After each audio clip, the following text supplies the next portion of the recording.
Yahweh, who sanctifies you. Consecrate yourselves, therefore, and be holy, for I am Yahweh, your God. Keep my statutes and do them. I am Yahweh, who sanctifies you. Leviticus 20. Have you ever tried reading Leviticus? It's hard work. Genesis tells you about Adam and Eve, Abraham and Isaac, Jacob and Joseph. Then Exodus tells you about plagues and a dramatic escape. But Leviticus is just laws and rituals. You get musicals like Joseph and the Amazing Technicolor Dreamcoat, and you get films like The Prince of Egypt. But I doubt if 50 steps to cleansing yourself from skin diseases would be quite as popular. Why is it telling me about how to smear blood on an altar? Why should I care about how to cleanse my house from mildew? So after a couple of chapters of Leviticus, most people simply give up. Now, I would give a few tips to anyone trying to read Leviticus for the first time. First, when you read about sacrifices, rejoice. Rejoice in the fact that we no longer need to go through all of that, because Jesus has offered a perfect sacrifice once and for all.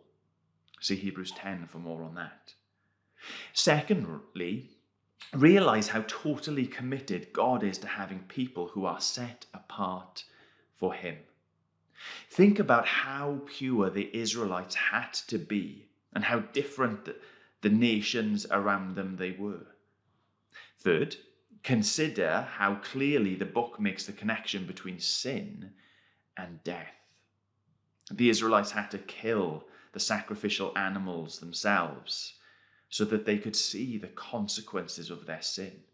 Reflect on how much sin matters. And lastly, keep on coming back to Leviticus 20, verse 8. Without it, the series of commands to be holy can seem not just repetitive, but deeply depressing, leading to all sorts of scary questions like, how can we possibly be holy? How can we ever be pure enough to stand before God? And so on and so on. But with it, we have an answer to these questions through one of God's names. I am Yahweh who sanctifies you. To sanctify simply means to make holy. So the name Yahweh who sanctifies you means Yahweh who makes you holy. In other words, our holiness doesn't depend on us, but on God. This is extraordinary. Even in the Old Covenant, even in the midst of these rules, regulations, and rituals that explain what a man must do for holiness, it is still acknowledged that it is Yahweh ultimately who makes us holy.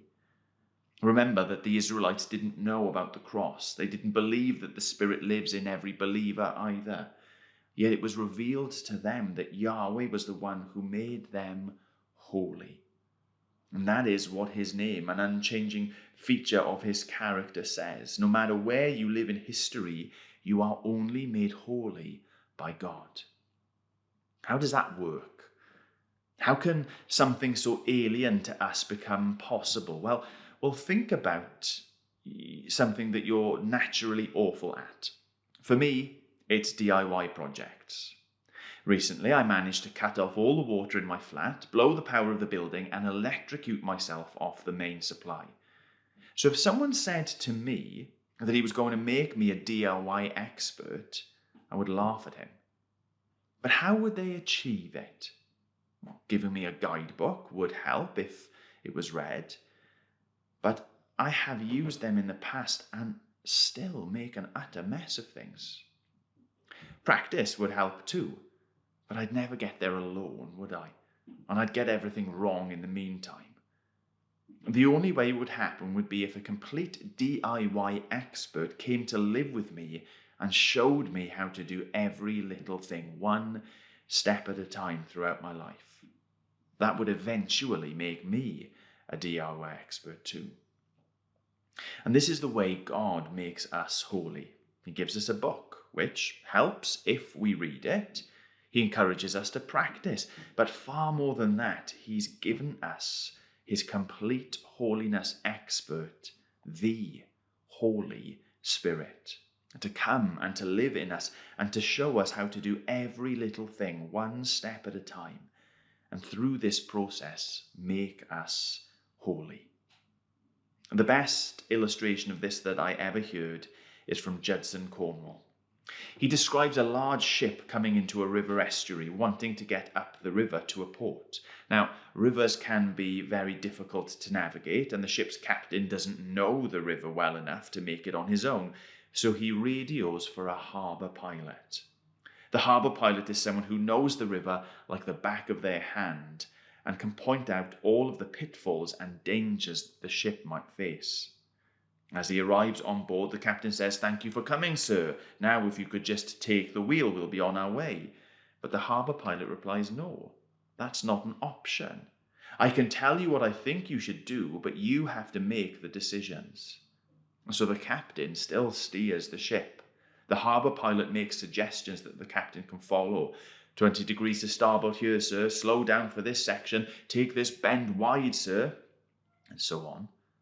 It's up to the captain, ultimately, to make the decisions and to take the advice of the harbour master, pilot.